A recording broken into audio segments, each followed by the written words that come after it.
این بینای تئاتر درامایی به نام مایاکووسکی در شهر دوشنبه واقع می باشد. تشریف ما به این تئاتر یکی از روزهای فصل زمستان است. در رپرتوار تئاتر نمایشنامه اسپاوید با چشم نمایان است. کارگردان این اسپکتاکل برزو عبدالرزاقوف می باشد.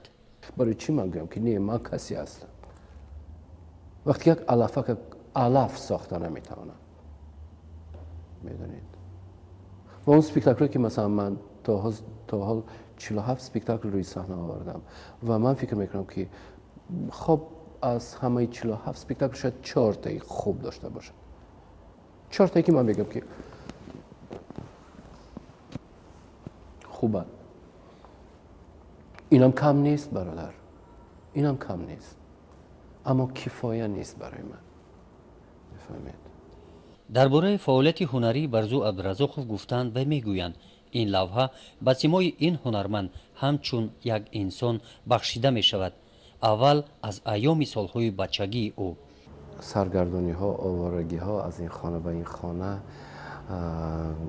گسترولی مادرم و پدرم ما در خانه خالم یا در خانه بیبیم یا من و خواهرم تنها بعد دادرچه خوردیم و شهباز تولد شد اینم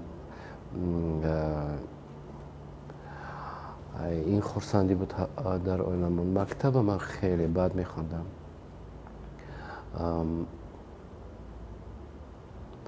حواس نداشتم تماما در مکتب خواندن مکتب اگر عاشق نمیشدم نمیرفتم مکتب میفهمید فیزیک الگبرا برای من بدترین موضوع بودم بدترین درس بود خیمیا گیومتریا و من نمیفهمیدم برای چی من مجبورم باید این چیزا خوانم وقتی نمیفهمم ایکس برای چی باید چیل شود مثلا من نمیفهمم ایگریک کوسینوس تانگیس برای چی مثلا 2/1075 شون من تا حاضر نمیفهمم موضوع و خب پرابلمم نیست که من نمیفهمم برزو در اوله هنرمندان به دنیا آمده است. پدرش هنرمند معروف تاجیک حبیب الله عبدالرزاقوف است. تئاتر را دوست نمی‌داشتم از خوردیم و تا اون وقت که من صنف 10 تمام کردم در دوشنبه من دوست نمی‌داشتم تئاتر. خب فرزندی اکتور بودن و تئاتر دوست داشتن من فکر می‌کنم که این پرابلم است برای که هر دردی که در خانه ما میشد از دست تئاتر میشد مثلا از دست همکارای مادرم یا از دست همکارای پدرم یا از اون که رول شد یا از اون که رول نشد و خانه ما قریب که یه روزی نبود که اشک نباشد مثلا بعد از این قدر درد دیدن تئاتر دوست داشتن خیلی مشکل برزو بسیار یک زمانی که ما حال معسلین بودیم در مسکو بی خانه بودیم بی در بودیم وقتی از مسکو آمدیم به دوشنبه در خانه های اجاره می نشستیم وقتی آرزو کردن کودکی های برزو هم نبود که آرزو کند ما فقط یک آرزو داشتیم شاید برزو خور بود که یک بام بالای سر داشته باشیم سالهای بچگی برزو در شهر دوشنبه گذشته است. روبروی کتابخانه فردوسی انا در این خانه همراه مادرش زندگی کرده است. هنرپیشه شایسته جمهوری تاجیکستان فاطمه غلام و مادر برزو خاطره هایش را به یاد می آورد. تربیت فرزندها وقتی که ما جدا شدیم تربیت فرزندها پره به دست من موند یعنی شعبا جان 1.5 ساله بود خوردیش شهناز جان رحمتی 9 ساله بود برز جان 11 ساله بود وقتی که ما جدا شدیم شکر خدا خانه آباد داشتیم خانه بهترین در کوچه رودکی بهترین خانه آپارتمان داشتیم خوب نشد زندگی ما خانه و درمونه و فرزند ماندیم و فقط همین سرمون گرفتیم و سرمون رفتیم دیگر خانه آباد و جای آباد به فرزند ها ماند و همیشه ما همیشه وا میخوردیم، صحبت میکردیم. من اصلا تا صنف 9 شاید عموما کتاب دستم من نمیگرفتم. من بچه کوچکی بودم دیگر، بچه کوچه آواره کوچه، یعنی ساعتی 5-6 سر من برآمده میرفتم، ساعتی 1-2 شب خانه میگشتم. خب هر چیزی که بود در کوچه همراه من بود. مثلا هر افلاسی که در کوچه بود من آلوده اون افلاسی کوچه بودم. حتما سیگاریت کشی هم از صنف 7 یاد گرفتم مثلا. خب وقتی که من میگم افلاسی کوچه شما میفهمید چی است این افلاسی کوچه. و تماما از دست برآمده بودم. پدرم نبود، پدر و مادرم جدا شده بودن وقتی که من صنف 5 میخوندم و یک تنها مادرم، یک دادرچه خوردم که 1 ساله هم نبود. چی که من میتوانستم، چی که من توانستم، چی بایگری پول و مال در نظر ندارم. آن چیزی که من در مغزم بود، در وجودم بود، در جانم، من همین چیزا از روی توانایی خودم به فرزندان دادم. یک روز مادرم من بابای داد کتاب چنگیز ایتمتوف بیلی پرخوت، کشتی سفید. گفت همین خوان، خواهش میکنم خوان، دیگر هیچ چیز نخوان، میتونی دیگر حیاتت بچی نخوان. من گفتم نه. خب شاید 1-2 ماه اون کتاب در اون خانچه کلبچه من بود. من میدار اومدم میدیدم میبرامدم. بعد یک بیگاه کشادم خواندم و فکرم میکنم که از این فرصت چیزی در خیالات من، در زندگی من دیگر شد. بعد از این اولغزاده بود. من یادم هست پی هم آمدن این 3 کتابی که اولین کتابایی که من خواندم. اول بیلی پرخودی چنگیز ایتمتوف، بعد از این استاد ساتیم اولغزاده سوپی جهانیمو و بعد از این دانیل دفو رابینزون کروزو. مسکو میخوند اگر گازیت ها با یگان چی چاپ میشد، یگان چیزی تاریخی، مثلا درباره شهر توس چاپ شد یک مقاله کلان چند سال پیش. من فکر کردم شهر نمک توس ازبکی. نه، با گازیت بخوانم که یکی از قهرمان های شاهنامه فردوسی همین قیچی کرده. من مسکو برای کردم برزو جان این خوان، کدام مقاله کدام چی که میخوندم قیچی همون روز خودش مسکو برزو جان این خوان، این تاریخی تاجیکی، این تاریخی این تاریخی این تاریخی این است این است. که من با 3 کتاب میگفتم که گیر همراه، مثلا کیهان، من میگفتم قرآن، من میگرفتم تورات و انجیل و میگرفتم دانیل دفو رابینزون کروزو. برای که من فکر میکنم که خیرتمندترین کتاب است. بعد ختم مکتب میانه برزو از پی پیراهی پدر و مادر رفت. حجت‌هایش را به دانشگاه صنعت تاجیکستان سپارید. میخواستم از بس که مکتب 53 یگانه مکتب بود در تاجیکستان که عربی میآموخت. من فکر میکردم که دیپلمات میشم و تا حال شاید این فکر سری من به هست. بعد ختم دانشگاه برزو تحصیل را در شهر مسکو ادامه داد. با هم تقدیر اول خود در همانجا واخورد. دو فرزند داریم، 2 پسر و کیومرث و بهروز کلانی. پسرم که از ارکیتکتر است، کیومرث در صنف 8 میخواند. و بعد خب تقدیری ما اونقدر خوبی نکرد یا که ما همدیگر را نفهمیدیم یا چیزی بود که دیگر جدا شدیم. بعد 2 سال پیش من آیله داشتم با یک خانم که نامش شاعره است، ژورنالیست است و از اون کس یک دخترچه دارم. و اکنون از خدمهای هنری برزو عبدالرزاقوف، او مدت 5 سال حیات و فعالیت خود را در تئاتر موسیقی مضحکوی به نام کمال خوجندی شهر خوجند گذرانیده است. در این تئاتر برزو عبدالرزاقوف سرکارگردان تئاتر شده کار کرد. در این مدت تئاتر به نتیجه های خوب نائل گردید. 5 سال حیاتم من در خوجند صرف کردم. من از آیله جدا شدم، من از همه ترک کردم، من فرزندام ترک کردم، مادرم ترک کردم، همه ترک کردم، رفتم خودم تا درجه بخشیدم به تئاتر، که نمیدونم که با کی مقایسه کرده توانم حدودا مثلا در آسیای مرکزی که همش میدونم، همه تئاترهای من میدونم. اما وقتی من از اونجا می آمدم اینقدر گپ شنیدم، اینقدر لعنت شنیدم. کابینت من میگم کابینت من که قریب که موزه‌ای بود وای. ابایاش پیش من کندن و سوزاندن. و تهمت کردن که من دشمن ملت، من گازیتاش هست ملتی خوجندم. خوجند تاجیک است اما نویسن. گازیتا دو گازیت چاپ کرد، ملت و زندگی تاجیکستان چاپ کردن. هر دوش در یک روز یک مقاله چاپ کردن که نیرنگ‌های برزو گفتن در 2 عبارات که من دشمن، من رفتم خوجند تنها به خاطر اینکه دشمنی کنم با اون تئاتر، با مردمی خوجند، خندم با مردمی خوجند و توف کردم و گریختم از خوجند. 5 گران پری آوردم من با اون تئاتر کمال خوجندی در مدت 3 سال به قطار 156 تئاتر بهترین جهان داخل شد. 156 تئاتر، من میگم از میلیون ها تئاتر جهان. به همه این بدی ها برزو جواب نگردانیده است.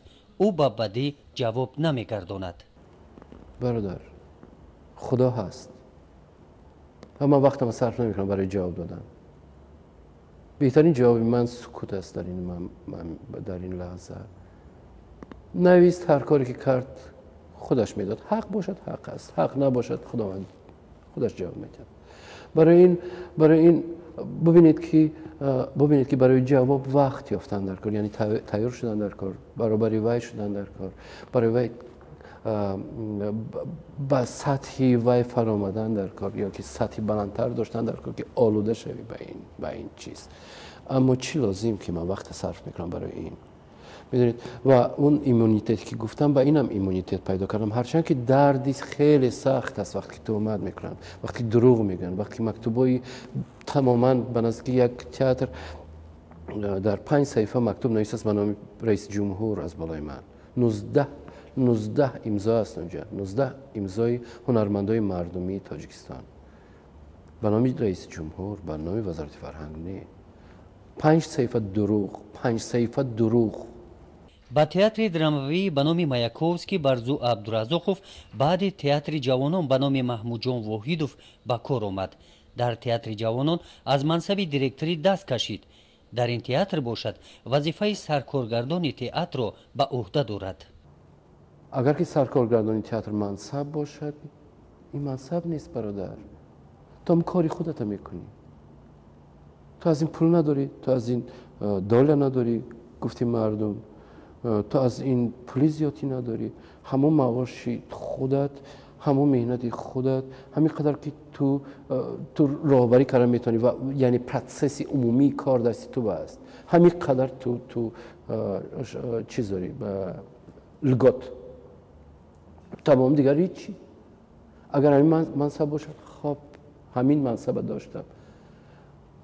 اما اون منصب داره که من مثلا از این طرف من کار ندارم با اونا برادر. من نمیدونم بایم و میبینم که هر کسی که میچسبد به اون کریسلا میبینم که هنر ندارد. برای که اصلا آدمی هنرمند برای کریسلا نمیچسبد. و اکنون درباره دوستان، برزو دوستانی بسیار ندارد. دوستای من همسینفای من بعد از ختم مکتب قریب که دیگر دوست پیدا کردن نتونستم غیر از دوستای مکتبی خودم. پیش تیز وا میخوردیم، حاضر نه. اگر که وا خوردیم خب یک روز تولد است یا فرزندی کدامش زنگ گرفته است، مادری کدامش یا پدری کدامش گذشته است از دنیا، همجا وا میخوریم بیاین که روزی تولد یگان کس. خانه اصلا خانه ویا یا خانه من یا در کوچه نمیدونم 1 ساعت ما میخوریم، هر کس از پس روزگار خودش میرد. افسوس اما همین است. از تئاتر درامایی به نام مایاکوفسکی تا جای کار پدرش 1 کیلومتر راه است. حبیبالله عبدالرزاقوف رهبر تئاتر رقصی پدیده است. همراه برزو به آنجا می رویم. جزای خوبی طبیعت من جزا غیر از این هیچ کار کردن نمیتوانم برادر. هرچند که کوشش میکنم، هرچند که من دینم بگاه آمدم و زنم بگفتم اینقدر دلم خنک شده است از تئاتر، از آدمای تئاتر، از اکتورها، از کارگردانا، عموما از تئاتر دلم سرد است. این روزی خنک زمستان بریم، اما چیکار کنم که سحر میخیزم و باز پیش از همه من دفترم میکشم، روزنامه میکشم و فکری کارم میکنم. این نصیحتی که برای وطن خدمت کن، برای ملت خدمت کن، تا این کتاب ها را بخوان، این گپ ها فایده ندارد. رفتار پدر مهم است، رفتار مادر مهم است. فرزند از این رفتارهای پدر و مادر بیشتر به خودش میگیرد، نه اینکه از گپ و سخنی پدر و مادر و خویش و اقربا.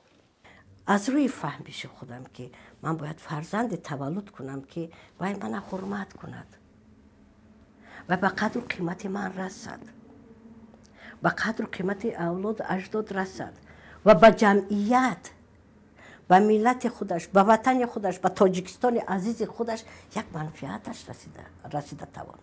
انا اینجا حجره کاری حبیبالله عبدالرزاق می باشد. رسم ها، عکس ها گذشتگان برزو و پدرش می باشند. عکس هایشان اینجا گذاشته شدند. عکس برزو و خواهرش از دوره کودکیشان می باشد. عادتا روزهای زادروز آنها عکس برداری می شدند. برزو روز زادروزش را خوش قبول دارد. تا حال کودکم، من از اون فعل کودکانم دور نشدم و من میبینم که باز همون کودکچه صنف 2 و 3 هم که با جان و دل مثلا چوبچه مراجنه میگیرم و روی جوار میپرتم و از قفاش میدم گویا این کشتی است. و هر باری که روز تولد من نزدیک میشد، من با هیجان انتظار میشم که من با کی چی تحفه میکنم. هرچند که وانمود میکنم که نه، من این چیز در کار نیست، نه چی در کار بود، پول سر کردن در کار نیست، اما اینقدر خرسند میشم بگذار که من با یک روچکه هم تحفه کنم، هر کسی که باشه. از کی نه، از کی نه، از همه. 6 میلیارد و 400 میلیون آدم دنیا من تحفه دیدن در این روز. خب این در یک سال یک روزی من است. برای چی نه؟ برای چی من خودم ارکه نکنم؟ و اگر که تحفه نگیرم زیغ میشم. از خصلت‌های برزو عبدالرزاقوف، او شخصان بی‌تفاوت رو نمیپسندد. من فکر میکنم بدترین چیز بی‌تفاوت بودن. تو میتونی ها داشته باشی، میتونی نه داشته باشی، اما روسا میگن رو ندوشه. این بدترین چیز است. این از خیانت هم بدتر.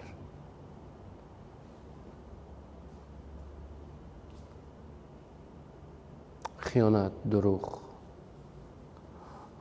بی‌تفاوت بودن، تنبلی. خصلتی که در خود او هست و این خصلت پسند او نیست. من خیلی پشیمانم از اون که در این جاده، در جاده کسب خودم بسیار چیز خیلی دیر فهمیدم. مثلا دانش ندارم. اون دانش که من میخواستم داشته باشم ندارم. و حاضر وقتی که ریتم زندگی سن و سال که رفت، ریتم زندگی تیزتر میشد، وقت کم میماند. من دینا پسرم با گفتم که بهروز با پسر کلانی تو میدونی، گفتم بهروز با من 24 ساعت نمیرسد، کفایت نیست. برزو شهرت رو نمیپسندد، از پی اون هم نگشته است. من گفته بودم با شرمم نمیدارم، من خیلی میکنم که من گینیم، میفهمید؟ و منم میگفتم که من گینیم، با این تعریف از دیگران هم میشنیدم، اما بعد دیدم که نه، اون فکرهای من خطا بود. برای که گین چه که ادیسون میگه 99 فایز مهنت است و 1 فایز آمد بردی کار. و اون مهنتی که باید من صرف میکردم من کردن نتوانستم، برای که خود کردم. بعضی وقت این چی میگن سماویرنس بود، یک که من میتوانم. خب چی من میتوانم، دیگران نمیتونم، من میتوانم. اما بعد دیدم که شتاش خوردم این فکرای خودم، بعد باطل کردم از خودم، هر تعریف از خود باطل کردم. هر تعریفی که من در آدرس خودم میشونم حتما باطل میکنم. برای من 5 دقیقه کفایه است که بعد از مثلا بگذار که 5 گرم بگیرم، بعد از 5 دقیقه کفایه است که بعد از این دیگر تعریف نباشد برای من. این ایمونیتت مقابل تعریف من خودم سخت وارد نمودم. برزو جون خیلی یک مردی با معرفت است، خیلی، نه اینکه وای فرزندی من است من تعریف میکنم، خیلی یک مردی با معرفت است، خیلی مردی با فرهنگ است، خیلی مردی با سواد است که اینا ایتالیا اعتراف کردن، فرانسه اعتراف کردن، آلمان اعتراف کردن، تمام روسیه اعتراف کردن، تمام کافکاس اعتراف کردن، تمام آسیای میانه، آسیای مرکزی اعتراف کردن. یعنی خدا عمر کشد. انا خیلی یک مردی با فرهنگ است. وقتی که تو شهرت میگیری، وقتی که میگی که نه من کفایه است که در خانه و یک غزل حافظ کشای خانی تمام. شهرت هر شهرت و هر چیزی که تو درباره خودت فکر میکنی همین زمان همچین دودی سیگاری نیست میشد. تو میگی برادر عزیز برزو، تو همین بیت نوشته میتوانی؟ نه. همین غزل نوشته میتوانی؟ نه. یا دستایفسکی میکشوی اولین ابزاط میخوانی، میگویی میتونی هم خیر نویسی؟ نه. چه خفه میکشوی؟ کتابخانه من خیلی کتابخانه کلمات و برای شهرت از سر زدن و این فکرهای بی‌معنی از خود دور کردن من میدم سر اون کتاب و اولین چیزی که نامش نگرفتم میخوانم، از بینش میکشم و همونجا نزدیک کتابام میخوانم. تمام. بعد از 5 دقیقه آرام میشم، میگم بشی جاده بر بچه حالی نمیرسی و گمان است که رسی تا این درجه. برزو نمیدونم امروز گاهی در خارج است، گاهی در قزاقستان و ازبکستان و قرقیزستان و مسکو.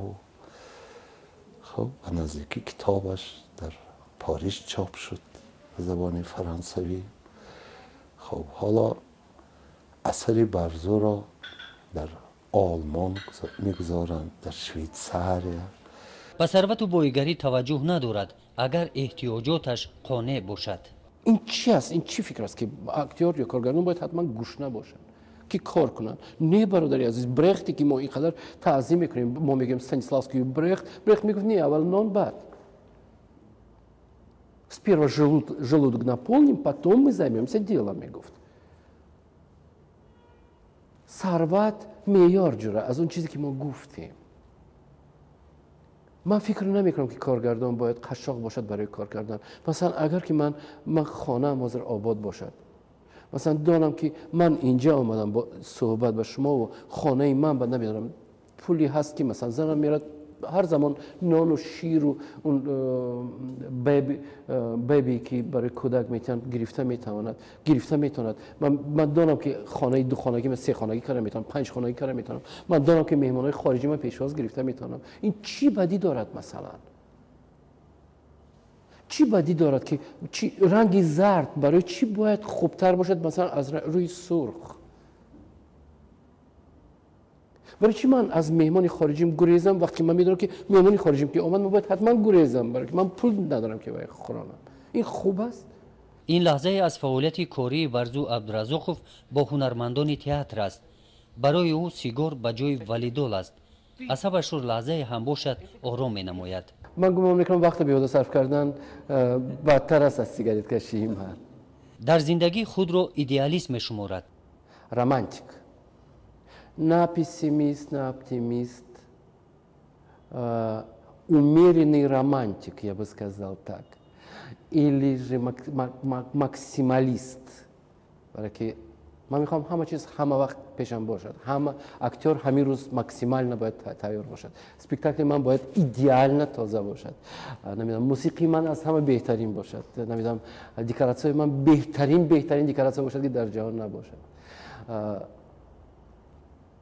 ما امبیتس داشتن بد نیست در صنعت. وقتی که تو میخوای که اون چیزی که تو میکنی